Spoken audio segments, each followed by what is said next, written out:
So let me give you my contrarian view that nobody agrees with me on, okay? I think that insurance isn't going to, like health insurance is not going to exist in the US in the next few decades. I think it's going to topple. And let me tell you why. Because of exactly what you said. So let's just take a step back.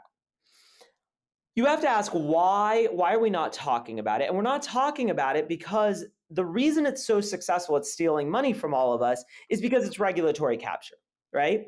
We don't negotiate it, right? It's negotiated via our employers, and frankly, they don't negotiate it because they can't really do anything about it, right? It's like I'm an employer. I have to pay for health insurance. I've got three options. So, you know what? Fuck it. I'm going to do it. And they go up every year, and I don't really have a choice. So that's it, right?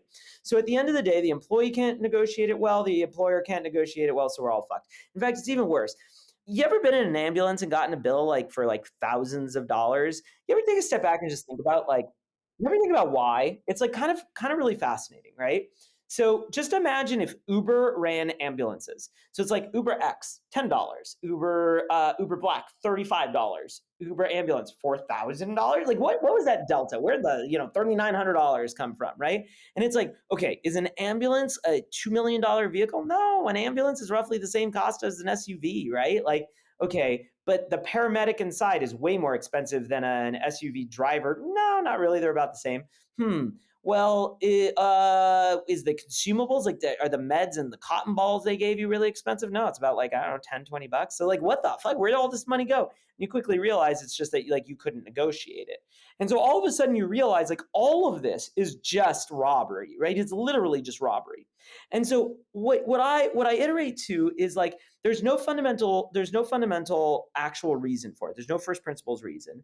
None of us have the ability to actually negotiate.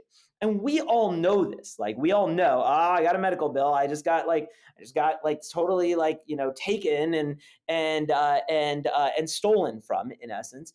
And so at some point, what you realize is we all hate the insurance industry so much that they're pushing their luck. And so if I were the insurance industry, actually what I would do right now is just stop. I just like keep it where it is and just be like 20% is really like I'm literally like I've got a good deal. I should just not fuck with it. But they're not stopping. In fact, they're not stopping to the point of increasing roughly 6 to 7% year over year. Doesn't sound that bad, except you know what the doubling time of that is? Roughly 11 years, which means in 11 years it's going to be 40%. Okay, 1 decade from now, it's going to be 40% of GDP. That sounds abstract. So let's say that in another way 40% of your paycheck. Okay, for you, I'm not that worried. How about the guy at McDonald's? I worry. Okay?